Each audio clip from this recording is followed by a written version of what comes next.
నమస్కారం, welcome to Janam Kosam journalism news. Subedari CI రంజిత్ను suspend చేయాలి. రిటైర్డ్ ఆర్డీఓ గూడ సురేందర్ రెడ్డిని అరెస్ట్ చేయాలి. పేదల భూములను కబ్జా చేస్తున్న రిటైర్డ్ ఆర్డీఓ సురేందర్ రెడ్డికి ఏకపక్షంగా సహకరిస్తున్న సిఐ అక్రమ కేసులు పీడీ యాక్ట్ పెడతామని బాధితులకే బెదిరింపు. ఉన్నతాధికారులు స్పందించి చర్యలు తీసుకోవాలి. ప్రజా సంఘాల నాయకులు పనులు రవి, చంచు రాజేందర్, సంగి ఏలేందర్, గడ్డం శరత్, సింగారపు అరుణ, అంబేద్కర్ విగ్రహం ఎదుట మాదాసి సురేష్ ఆధ్వర్యంలో ప్రజా సంఘాల ధర్నా. అనంతరం డీసీపీ కవితకు వినతి పత్రం. చర్యలు తీసుకోకపోతే రాష్ట్ర వ్యాప్తంగా పోరాటం. సానుకూలంగా స్పందించిన డీసీపీ రాధా కవిత బాధితులపై చర్యలు తీసుకుంటామని హామీ. 26/2026 హనుమకొండ.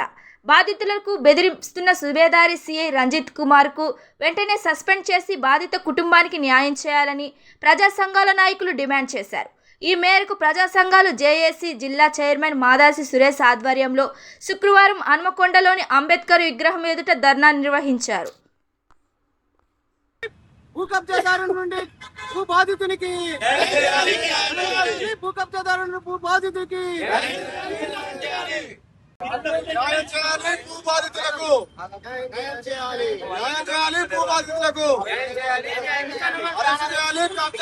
రిటైర్డ్ ఆర్డీఓ గూడ సురేందర్ రెడ్డిని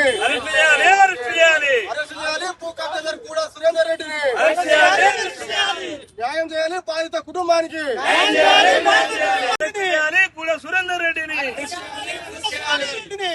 సస్పెండ్ చేయాలి. సుబేదారి సిఐని చేయాలి. సుబేదారి సిఐ గారిని